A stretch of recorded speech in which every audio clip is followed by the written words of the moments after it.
박광태 전 광주시장 아들 소유의 소촌 농공단지 부지 용도 변경 논란에 대해 뒷말이 나오고 있습니다. 한때 감사원 감사까지 받았던 일인데요. 사업에 전혀 진척은 없고 광산구의 미숙한 행정 처리가 도마 위에 올랐습니다. 어찌된 일인지 주현정 기자가 보도합니다. 박광태 전 광주시장의 아들은 전기자동차 정비공장 등을 짓겠다며 지난 2018년 광주 소촌농공단지의 공장 용지를 사들였습니다. 광산구의 승인을 받아 산업시설 용지를 지원시설 용지로 용도 변경하는 절차도 마쳤습니다. 까다로운 산단 용도 변경이 일사천리로 진행된 배경에 특혜 의혹이 일면서 감사원 감사까지 진행됐고 광산구의 산단 관리가 전반적으로 태만했다는 사실이 드러나기도 했습니다. 감사원 감사가 마무리되면서 사업은 진행됐어야 하지만 보시는 것처럼 사업지는 이렇게 수풀만 무성한 채 방치돼 있습니다. 뿐만 아닙니다. 광산구가 사업자에게 먼저 받기로 했던 용도 변경 기부금도 징수의 하세월입니다. 어디서부터 꼬인 걸까?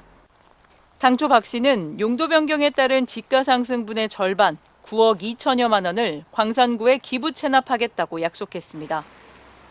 그런데 지난해 7월 산업집적법 시행령이 개정되면서 상황이 정반대로 전개되기 시작했습니다. 산단 입주업종 제한이 완화돼 용도 변경 없이 박 씨가 계획했던 자동차 수리업의 산단 입점이 가능해진 건데 급기야 박 씨는 용도 변경 결정 자체를 없던 일로 해달라며 민원을 제기했습니다. 관련법이 바뀐 만큼 용도 변경 후속 행정 절차를 밟을 필요도 없고 이에 따른 기부 체납 의무도 사라졌다는 겁니다. 그러면서 구청이 먼저 용도 변경 취소를 약속했다고 강변했습니다. 민원인께서 신청하신 업종이 입주할 수 있는 업종이 됐습니다라고 안내를 해주더라고요. 내라고 하더라고요. 내면 취소해주겠다고. 그래서 냈어요. 1월 달까지만 해도 취소해준다 그랬어요. 광산구는 해석차에서 비롯한 오해라는 입장입니다. 적극 행정 차원에서 관련법 개정 사실을 알려줬을 뿐 용도 변경 취소를 약속한 바 없다고 해명했습니다.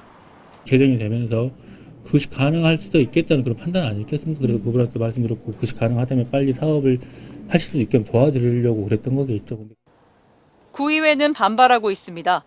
구청이 유독 해당 민원에만 적극 대응하는 저희의 의문을 제기합니다. 그렇게 어려운 사업을 해줬으면 똑바로 사업을 해서 고용도 창출하고 지역의 경제에 이바지도 하고 해야 될 건데 지금까지 오게 된 배경은 과연 또 뭐가 있냐. 그 또한 일반인이면 도저히 불가능한 내용일 것이다. 저는 그런 의혹을 가지고 있습니다. 광산구는 결국 용도 변경 취소 없이 원래대로 사업을 진행하기로 내부 지침을 세웠다고 밝혔지만 광산구의 미숙한 행정 처리로 다시 불거진 소촌 산단 용도 변경 논란이 또 다른 논란을 낳고 있습니다. MBC 뉴스 주현정입니다. 언제 어디서나 내 손 안의 뉴스. 광주 MBC 뉴스 유튜브 구독으로 함께하세요.